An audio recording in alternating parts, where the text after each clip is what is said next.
Okay, y'all fam, I said I was gonna come back, and wow, that last video made me so tired.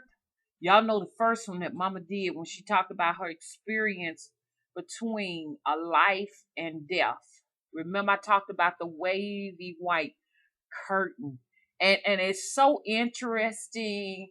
And I am baffled. I am excited.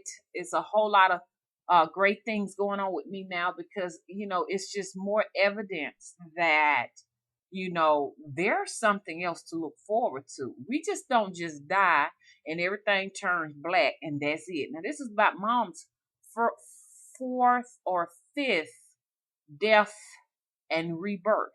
Okay, this has been going on since 1996 or 97. The first experience I had, I think the first experience I had was more shocking to me than the rest because I'm more aware of what's really going on now that I've matured and got older. The first one I had, I talked to you all about the fact that I went to this place where there was this big black room and there was this door and you can see an outline of an infrared color behind that door. There was this orange light, so to speak. And I always say that the orange light has been with me ever since. This is around the time 95 when I realized there was something different going on. There was something, with my powers or something, I would like to say, because that's the only word I know to use. My psychic powers were a whole lot different. Not like they are now, but I just knew that there was something going on because I was able to just see and remote view situations and see other places. Just sitting here, just being able to sit down and just see a whole lot of things going on in other places around me or overseas and stuff like that. But I didn't know, I didn't know what it was. So I say about 19 was it no around 2001 as they became greater. I really just thought I was psyched out. I went and saw somebody about it. I was like, okay, let me go to a counselor. This is not right. Why am I hearing voices, you know, in other places, able to hear what's going on in other people's houses, TV on in their homes. I know what's playing. And y'all remember I told you about the situation where I went into a neighbor's house, was able to see him laying on the bed with his wife and his dog. And just went to him and talked about it. And he was like, how you know that? And a lot of people say, well, that's wrong, whatever. But I'm just wanting to know what is this? Where are these places I'm going? And there were entities that were like talking to me. A lot of these entities do not talk English, or they do not just talk like we talk. They may hiss, they may growl, make gurgling sounds. I just had one I say about a couple of months ago. Let's put it like this. A lot of folks might think I'm crazy, but this stuff real. My favorite little crepe myrtle tree next to me that I grew up with, that's very mature now. I heard it say one early morning, around 3 o'clock in the morning. That witching hour is powerful. It's real. It's real. A lot of spirits speak to me between 12 and 4 a.m. in the morning. It used to be 12 to 3, but now for some reason something has changed. It's between 12 and 4. I don't know if it's universal or something going on with me. But a lot of the spirits do not just speak a language that you can understand. They may blow their breath on you. They may just make a weird gurg. Just all kind of sounds. But anyway, I want to come back to my fourth or fifth experience with death, some form of spiritual transition. I never finished it with y'all, and a lot of people. I did this video 2 or 3 times, and I deleted those videos. I had a reason why I had to delete them. It's some things that I had to delete them because there was some things going on behind me, and I did not want a lot of you all to see it because you might get frightened. I know somebody brought up the fact that they could see this yellow aura, And I was like, and I know you, and I know you. We know each other very well, and I know you are a reader yourself, a psychic yourself, and you saw the yellow aura. But behind these last two videos that I made that I couldn't upload, there was a little bit more activity going on, so I had to let those go. I'm here to make another attempt to create another one without all of that going on in the background, because not hey y'all, don't think by any means that I am bragging or anything like that, but there are forces that are around me. I've been aware of these forces since a child. I'm not going to be like your ordinary people. I'm not an ordinary one, okay, by no means. I'm very, very different. I'm aware of it. I will not be able to be like, the normal people. I've made my peace with the fact that there's something very different about me.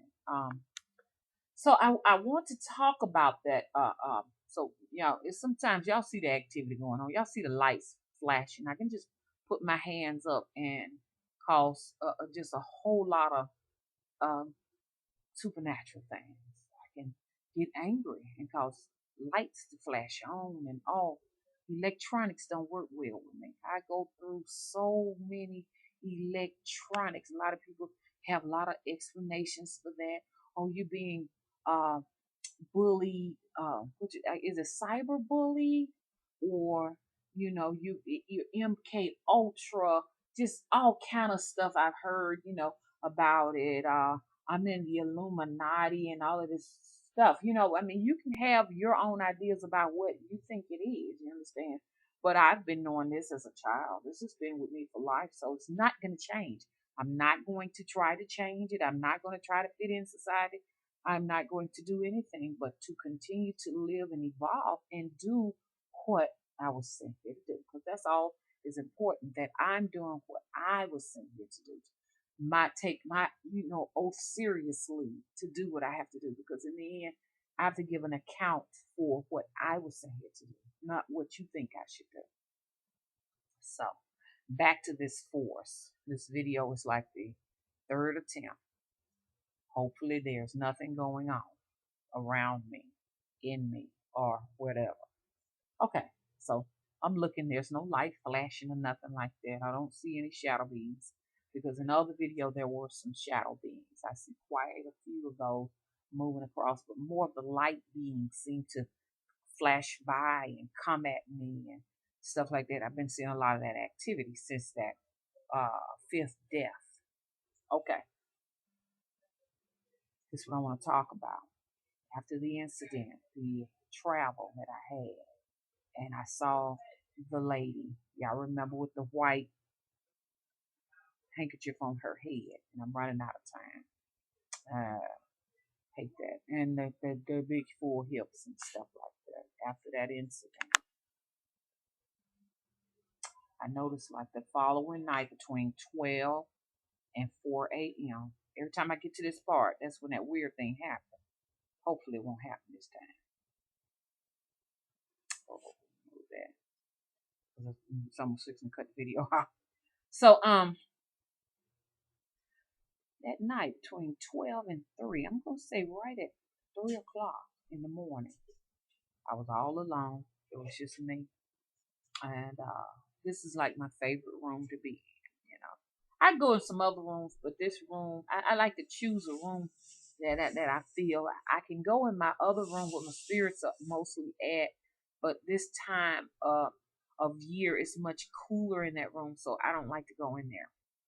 I'm most comfortable here. I could go downstairs or whatever, but still, I just don't have that feeling. I can go in the bedroom, but here is my comfort room. Okay, so I'm in this room by myself, and everybody is asleep. Okay, and clearly I can hear. There's a deck that sit outside this room and a glass slide door. Clearly, I can hear the deck, and it's like rumbling, like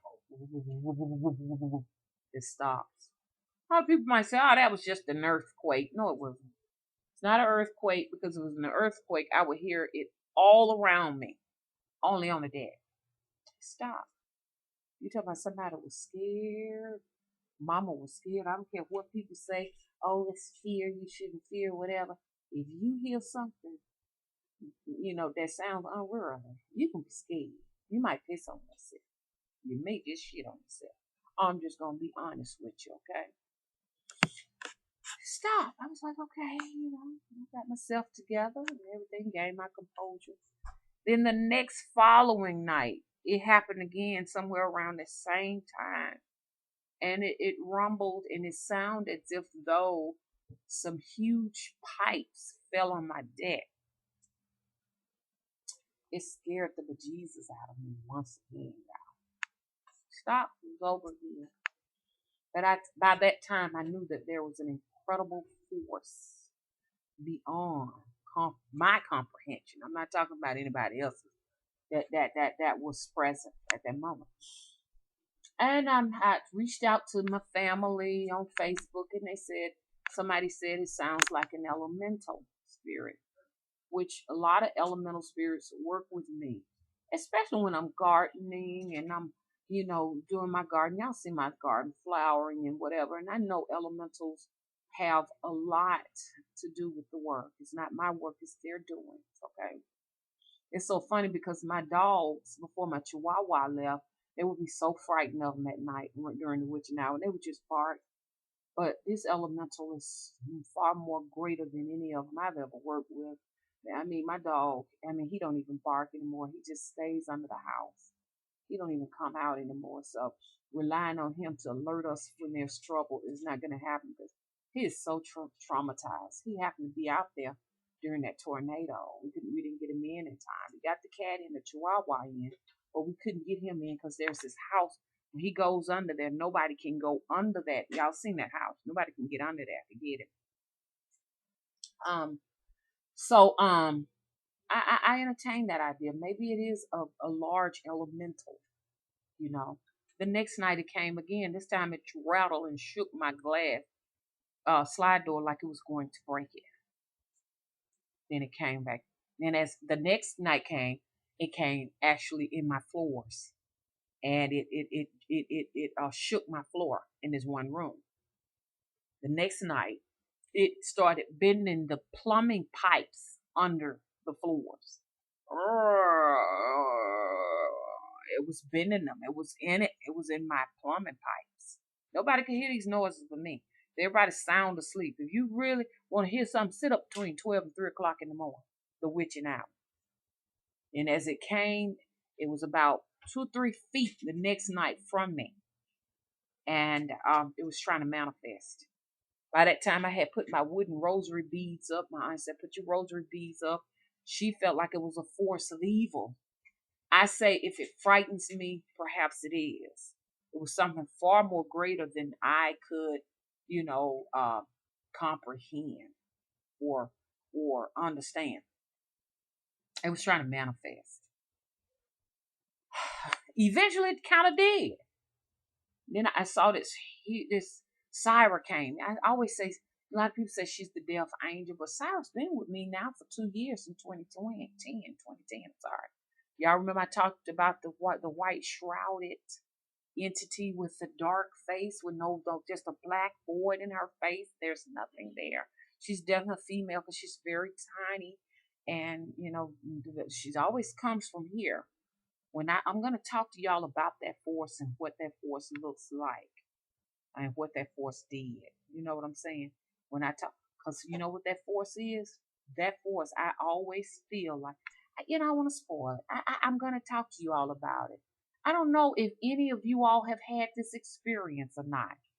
Definitely comment. But I'm coming back with part 3 because y'all need to know all of this. Y'all ought to know what it sounds like and what it looks like when death comes. Because before you die, you get a warning. And you're definitely going to hear it. You're definitely going to see it. That's why folks, you see them, they look like they have the look of death. So I'm scared. I'm half to death. I'll be back.